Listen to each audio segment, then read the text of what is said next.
Hello everyone, this is for class 9, chapter 1, matter in our surroundings. In the last part we have seen that how we can change the states of matter by changing the temperature. In this part we will see how we can change the states of matter by changing the pressure. Now just look over here.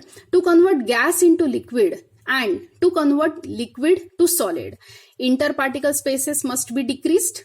Interparticle forces of attraction must increase. For this, increase the pressure. अब इसका मतलब क्या है? Suppose हमारे पास gas है, उसको हमको convert करना है इनटू लिक्विड स्टेट. तो हमें ये पता है कि जो गैसेस होते हैं, तो गैसेस में इंटरपार्टिकल स्पेसिंग जो होता है वो ज्यादा होता है एज कंपेयर टू लिक्विड. तो अगर हम गैस के ऊपर प्रेशर इंक्रीज करेंगे, एक्सटर्नल प्रेशर इंक्रीज करेंगे, तो पार्टिकल्स जो होंगे वो कॉम्प्रेस हो जाएंगे थोड़े से, मतलब उनके बीच का जो स्पेसिंग होगा वो रिड्यूस हो जाएगा. रिड्यूस हो रहा है मतलब वो एक दूसरे के ज्यादा पास आ रहे हैं. वो पास आ रहे हैं इसका मतलब ये है वो एक दूसरे के साथ ज्यादा टाइटली बाउंड होने की कोशिश कर रहे हैं.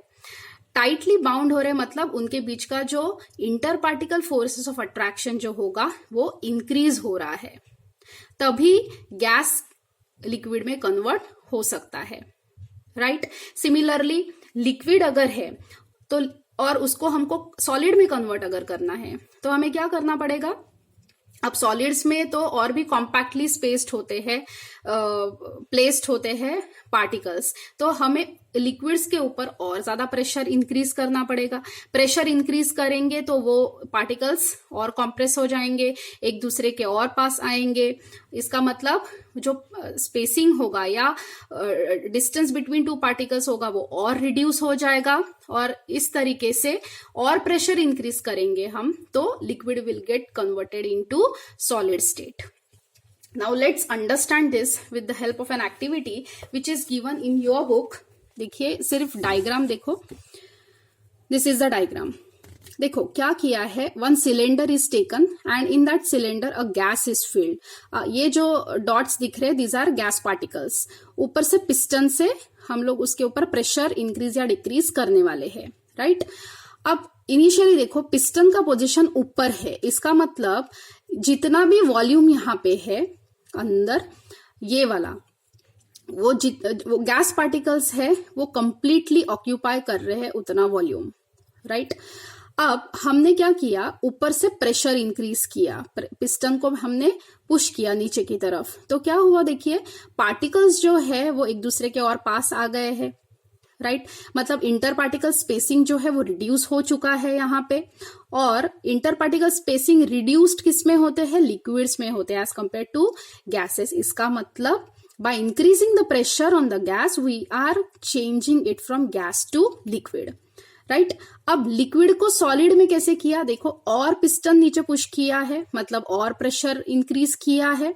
प्रेशर इंक्रीज किया तो अब देखिए ये पार्टिकल्स ऐसे अलाइन हो गए हैं as if inter particle spacing negligible है उनके बीच में, मतलब एकदम कॉम्पैक्टली पैक्ड है पार्टिकल्स. इसका मतलब है by increasing the pressure we are converting this liquid into solid state. I hope this is clear to you. We are increasing the pressure and the states are getting changed from gas to liquid and liquid to solid. Okay, so thus applying pressure, मतलब pressure increase करके हम gas को liquefy कर सकते हैं. Gas को liquefy कर सकते हैं मतलब गैस को लिक्विड स्टेट में कन्वर्ट कर सकते हैं और लिक्विड स्टेट को सॉलिड स्टेट में भी कन्वर्ट कर सकते हैं. ये दूसरा तरीका है. पहला तरीका कौन सा था जो हमने इफेक्ट ऑफ टेम्परेचर में पढ़ा हुआ है. अगर सॉलिड है और उसको हीट प्रोवाइड करते हैं, मतलब उसका टेम्परेचर इंक्रीज करते हैं, तो वो लिक्विड स्टेट में जा सकता है. लिक्विड को हीट प्रोवाइड करते हैं या टेम्परेचर इंक्रीज करते हैं तो it will change from liquid to gaseous state. वही अगर हम टेम्परेचर रिड्यूस करते जाएंगे तो gas will convert into liquid and liquid to solid. तो ऐसे दो तरीके हो सकते हैं by how we can liquefy gases, either by increasing the pressure और by reducing the temperature. Example है, जैसे कुछ गैसेस होते हैं, जैसे अमोनिया गैस है या सल्फर डाइऑक्साइड गैस है, ये गैसेस है। अब अगर इसको मुझे लिक्विफाई करना है, मतलब लिक्विड स्टेट में कन्वर्ट करना है, तो क्या करना होगा मुझे? I have to increase the pressure on the gas. That can be one way. And what is the another way? Another way is by reducing the temperature. Reduce करना temperature मतलब उसको कूल करना पड़ेगा मुझे, राइट? मतलब condense करना पड़ेगा gas को, so that it changes from gas into liquid state. Okay, एक एक्सेप्शनल है इसमें, which is carbon dioxide. Carbon dioxide वैसे तो गैस फॉर्म में होता है एटमॉस्फेयर में। अगर हम उसके ऊपर, वो गैस फॉर्म में अगर है और हम उसका प्रेशर अगर इंक्रीज करते हैं मतलब हम उसको लिक्विफाई करने की कोशिश कर रहे हैं, तो वो लिक्विड स्टेट में नहीं जाता है। It doesn't have a liquid state, it directly converts into gaseous state. See, on reducing pressure on this gaseous CO2, it directly converts into solid state, right? तो वो डायरेक्टली सॉलिड स्टेट में चला जाता है, and that is called as solid carbon dioxide. And solid carbon dioxide is also known as dry ice. Why it is called as dry ice? Dry ice does not wet the surface on which it is kept, unlike ordinary ice. देखो, जो normal बर्फ होती है या ice होती है, कोई भी सरफेस के ऊपर रखते हैं तो वो सरफेस वेट हो जाता है, गीला हो जाता है। But if we keep dry ice on any surface, it doesn't wet the surface. So that is the difference. That is why it is called as dry ice. Why? Because it doesn't have a liquid state.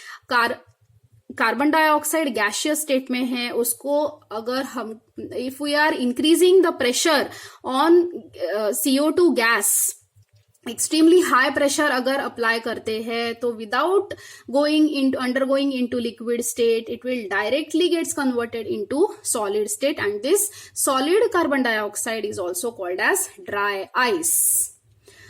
Okay, now what is the combined effect of temperature and pressure? अगर अब हमने दो तरीके देखे हैं, effect of temperature, effect of pressure, right? इन दोनों का कंबाइंड इफेक्ट क्या हो सकता है, राइट?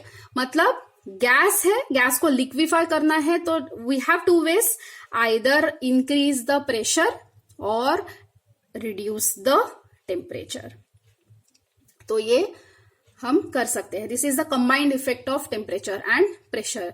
ये एक्चुअली गैसेस को लिक्विफाई करने के दो तरीके हैं.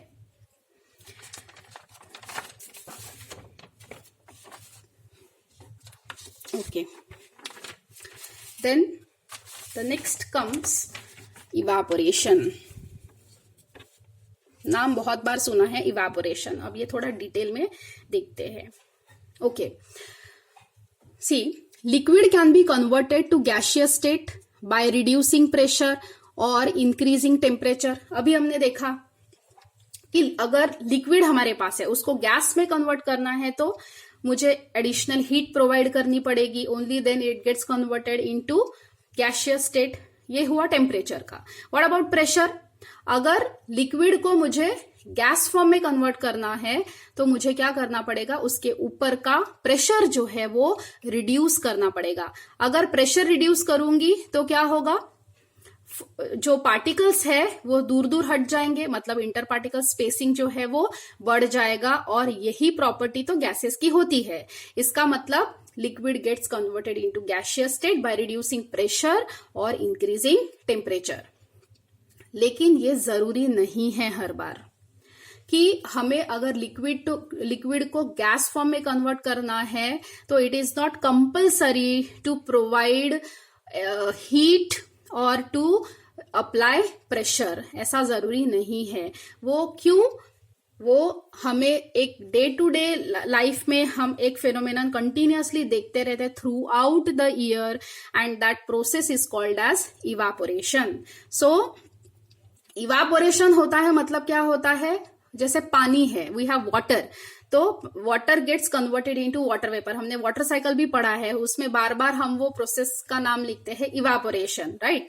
तो इवापोरेशन प्रोसेस जो है that is simply water converting liquid into gaseous state और vapour state, right? So this is the definition of evaporation, the phenomenon of change of liquid into the vapor state at any temperature below the boiling point of the liquid is called evaporation. देखो, evaporation की definition लिखते समय 2-3 चीजों का ध्यान रखना पड़ेगा.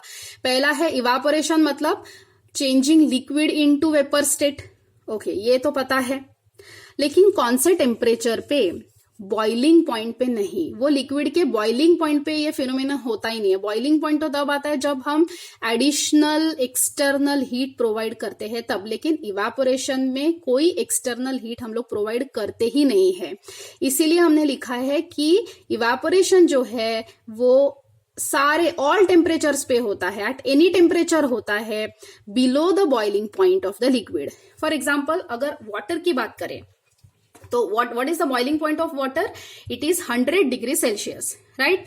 तो 100, सपोज हम पानी को हीट प्रोवाइड करते हैं तो धीरे धीरे गर्म होते होते वो अपने बॉइलिंग पॉइंट पे पहुंचेगा जहां पे उसमें से बबल्स निकलना शुरू हो जाएगा. That is called as boiling, right? That is not evaporation. Evaporation कहाँ देखने के लिए मिलेगा? जैसे रिवर है या कोई दूसरी वाटर बॉडी है, सन की हीट उसको मिल रही है.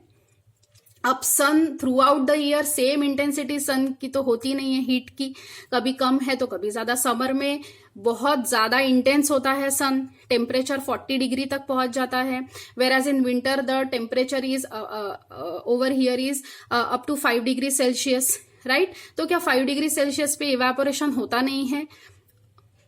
ऑब्वियसली होता है. 5 डिग्री सेल्सियस पे भी इवेपोरेशन होता है, 40 डिग्री सेल्सियस पे भी होता है, लेकिन फर्क इतना है कि 5 डिग्री सेल्सियस पे इवेपोरेशन थोड़ा कम होता है और 40 डिग्री सेल्सियस पे बहुत ज्यादा होता है, राइट? तो ये तो फैक्टर्स है विच decides the rate of evaporation. वो बाद में और हम लोग डिटेल में देखेंगे, लेकिन अभी के लिए इवापोरेशन होने के लिए हमको एक्सटर्नल हीट प्रोवाइड करने की जरूरत नहीं है. वो तो बॉइलिंग पॉइंट के नीचे के कोई भी टेम्परेचर पे इवापोरेशन हो सकता है. 5 डिग्री पे भी होता है, 10 पे भी होता है, 20 पे भी होता है, 50 पे भी होता है. Okay, one more thing, evaporation is a surface phenomenon. Surface phenomenon का मतलब ये है, suppose, please listen to this very very carefully. Surface phenomenon का मतलब क्या है? सपोज देखिए, एक वाटर बॉडी है कोई भी, suppose this is a river. कोई भी वाटर बॉडी हो सकती है, एक वेसल में पानी भी हो सकता है, कुछ भी हो सकता है, राइट? स्विमिंग पूल भी हो सकता है, कुछ भी हो सकता है. ओके, तो देखिए हो क्या रहा. Evaporation is called as a surface phenomenon. उसका एक्सप्लेनेशन बता रही हूं मैं आपको. देखो, सरफेस कहां पे है ये वाटर बॉडी का? This is the surface, right? Surface जो है यहां पे भी पार्टिकल्स है वाटर के, राइट? यहां पे particles of water are present या particles of liquid are present. अब हमें ये पता है कि लिक्विड जो होते हैं उनमें रैंडम मोशन कंटिन्यूअसली होती रहती है with in the particles, right? मतलब पार्टिकल्स जो है लिक्विड के अंदर के जो पार्टिकल्स है वो कोई भी डायरेक्शन में चले जाते हैं because they have considerable amount of kinetic energy. अब अगर एक पार्टिकल एक जगह से दूसरी जगह जा रहा है तो दूसरे पार्टिकल को स्ट्राइक कर रहा है वो, और उसकी एनर्जी ट्रांसफर कर रहा है to that particle after striking with that particle और हिटिंग विद दैट पार्टिकल. अब अगर कोई पार्टिकल जाते जाते यहाँ पे सरफेस पे जो पार्टिकल है उसके साथ स्ट्राइक करता है, ओके, कौन सा particle? Which is present at the surface. तो इस पार्टिकल ने, ये वाले पार्टिकल ने, ये जो सरफेस पे पार्टिकल है उसको हिट करने के बाद उसके पास जो काइनेटिक एनर्जी थी वो इस पार्टिकल को दे दी है, राइट? अब वो दे देने के बाद वो सरफेस पे जो पार्टिकल्स है वो क्या करेंगे? अब ये सरफेस पार्टिकल्स के बाद ज्यादा एनर्जी प्रेजेंट है as compare to the particles which are below them. नीचे के पार्टिकल्स के कंपैरिजन में सरफेस पार्टिकल्स के पास ज्यादा एनर्जी होती है, राइट? अब ज्यादा एनर्जी है. अब हमें पता है what is the relationship between kinetic energy and forces of attraction between the particles. देखो, काइनेटिक एनर्जी अगर ज्यादा है, काइनेटिक एनर्जी इंक्रीज होती है तो पार्टिकल्स थोड़े फ्रीली और ज्यादा फ्री मूवमेंट्स एग्जिबिट करते हैं. वो फ्री मूवमेंट्स एग्जिबिट कर रहे हैं, इसका मतलब फोर्सेस ऑफ अट्रैक्शन जो है वो रिड्यूस हो रहे हैं। फोर्सेस ऑफ अट्रैक्शन रिड्यूस हो रहे हैं मतलब इंटर पार्टिकल स्पेसिंग जो है वो इंक्रीज हो रहा है। और ये किसके कैरेक्टरिस्टिक्स है? ये तो वेपर्स या गैस फॉर्म में जब कन्वर्ट होता है लिक्विड, ये तो सारे उसके कैरेक्टरिस्टिक्स है, right.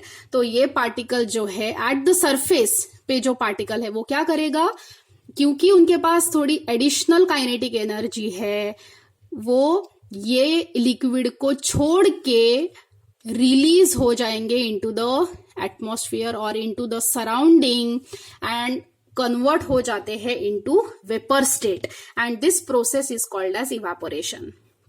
That is why evaporation is called as a surface phenomenon। नीचे के पार्टिकल्स का कुछ लेना देना नहीं है, हाँ जो सरफेस पे पार्टिकल्स है उनके पास ये जो नीचे के पार्टिकल्स है वो हिट करते हैं because of the random motions, उनके पास एडिशनल यहाँ पे एनर्जी आ जाती है और एडिशनल काइनेटिक एनर्जी की वजह से बहुत ज्यादा मूवमेंट्स कर सकते हैं। मूवमेंट ज्यादा है मतलब फोर्सेस ऑफ अट्रैक्शन यहाँ पे वीक हो जाते हैं और स्पेसिंग जो है वो इंक्रीज हो जाता है और वो ये लिक्विड छोड़ के निकल जाते हैं फ्रॉम द लिक्विड और वेपर्स बन जाते हैं, and this is called as the evaporation process.